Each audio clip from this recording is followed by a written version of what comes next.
मी योगिता तुप्पे, मी wits हॉटेलच्या कर्मचाऱ्याची बायको आहे आणि आमच्या हॉटेल बंद पडल्याबद्दल आमचं कोणी ॲक्शन घेत नाही आहे. आम्ही आता कलेक्टर साहेबाकडे आलेलं आहे आणि ते आमचं काही ऐकत नाही आहे आणि आमची पगार वगैरे सगळं बंद आहे, काम बंद आहे. रिक्वेस्ट करता आमचं सगळं चालू करा, हॉटेल चालू करा. आमच्यावर आमची फॅमिली आहे, आमचे शिक्षण बंद आहेत लेकरांचे, आमचे म्हातारे माणसं आजारी पडतात, आमच्या घरात कमवणारा नाही कोणी. मी आरुषा बाळू चव्हाण बोलते. त्यांचे माझे मिस्टर आहे ते. तर हॉटेल आश्वासन दिलं तर त्यांनी 10 दिवसासाठी की हॉटेल चालू करू म्हणून. त्यांनी काही चालू केलेलं नाही.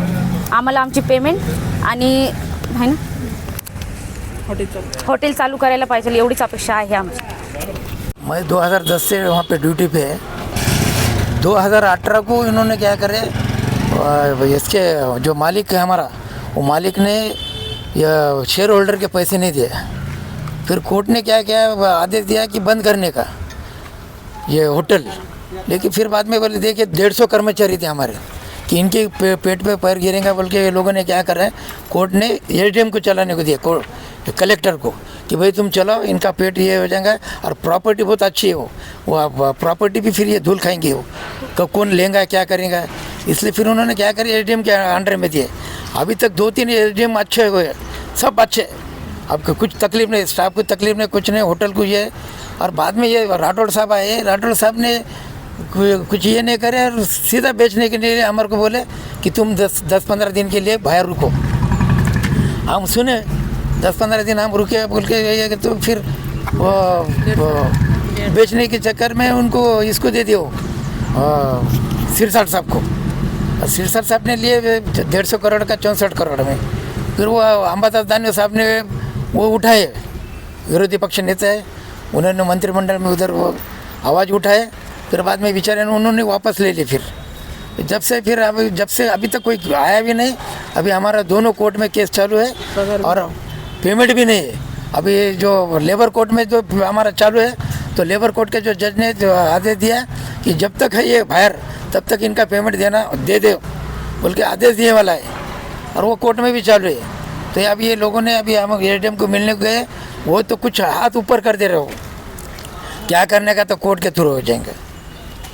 तब आप अगला कदम क्या उठाने वाले हैं? अभी अगला कदम अभी कल वकील साहब से बात करेंगे हम. वकील साहब से बात करके वकील साहब क्या बोलते हैं उनके हिसाब से हम चलेंगे. भाई आप जैसे कितने एम्प्लॉय जो बेकार पड़े, जिसको पेमेंट नहीं है? 125 है, 26 एम्प्लॉय है टोटल. 126 है, लेकिन उसमें से 80 लोग का हम ये परमानेंट है. और अभी हम 36 लोगों ने केस डाले वाला है कोर्ट में, बाकी के सब घर पे है. परमानेंट लोग थे, उनको पेमेंट का कोई प्रॉब्लम? पेमेंट नहीं अभी तक पेमेंट नहीं है. 15 महीने हो गए. आज 15 महीना हो रहा है, पेमेंट किसी को नहीं है. परमानेंट को भी नहीं. फिर आपका जो है तो गुजारा कैसा चल रहा है? गुजारा कर रहे, इधर उधर कुछ तो भी कर रहे. मैं तो घर पे थे, मेरा एज होगा इसलिए मेरे को ले रहा नहीं काम पे. घर वाले काम पे जाते हैं. घर वाली मेरी औरत काम को जाती. मेरे हस्बैंड को पैरलिस का अटैक हुआ है. इनके मिस्टर को पैरलेस अटैक आया वाला है. तो टेंशन, पूरा टेंशन है. गवर्नमेंट से क्या मांग करने वाले? अभी हमारा गवर्नमेंट से इतना मांग है कि भाई जो है हमारा जो पेमेंट जितना है अभी तक का जितना थक बाकी वो देने थक बाकी दे दो, जो तो पेमेंट दे दो हमारा. चालू करने. और आगे का क्या है जो बच्चों का हिसाब से, उनके एज के हिसाब से उनका भी पूरा पैसा दे दो. आप जो जितना सोच रहे उतना मुमकिन है क्या? मुमकिन नहीं वैसा. गवर्नमेंट के हिसाब से, कानून के हिसाब से तो देना जरूरी है उनको. गवर्नमेंट तो आपसे बात करने को तैयार नहीं है. गवर्नमेंट बात को तैयार नहीं, तो अभी हमारे कुछ तो भी करना पड़े. अभी वकील साहब क्या बोलते देखेंगे. तो आप वकील साहब को लेकर कब जाने वाले हैं? उधर कल आज मुलाकात लेंगे और वकील साहब का जो डेट रहेगा तो वो हिसाब से हम ये करेंगे. अगर आपकी मांग और आपके प्रॉब्लम अगर सॉल्व अगर नहीं होते तो आप अगला कदम क्या उठाने वाले? अगला कदम सब परिवार के साथ हम उपोषण के लिए बैठेंगे. हम हॉटेल में जहाँ बैठने का वहाँ हम बैठ जाएंगे, उपोषण के लिए बैठेंगे, अमरन उपोषण करेंगे. इस सिलसिले में आप किसी नेता को क्या संदेश देना चाहेंगे जो सुने?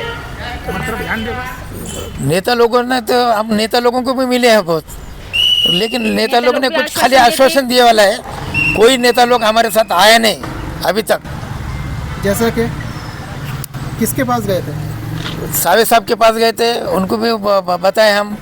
और दानवे साहब, उन्होंने खाली आवाज़ उठाई उधर, वो सिरसठ साहब के बदल, लेकिन उन्होंने भी हमारे बदल कभी आके हमारे को मिले नहीं कि भाई तुम्हारा कैसा चल रहा, तुम्हारा पेट पानी कैसा चल रहा, तुम इतने थे। इम्तियाज जलील साहब के पास गए थे, हमारे को कर्मचारी को किस जलील साहब ने भी आश्वासन दिया है, वो बोले ये करेंगे वो करेंगे, उन्होंने भी कुछ नहीं करे। सर आम्ही या प्रकरणात अजित गवर्नमेंट पवार से आप क्या साहेबांना करना चाहोगे?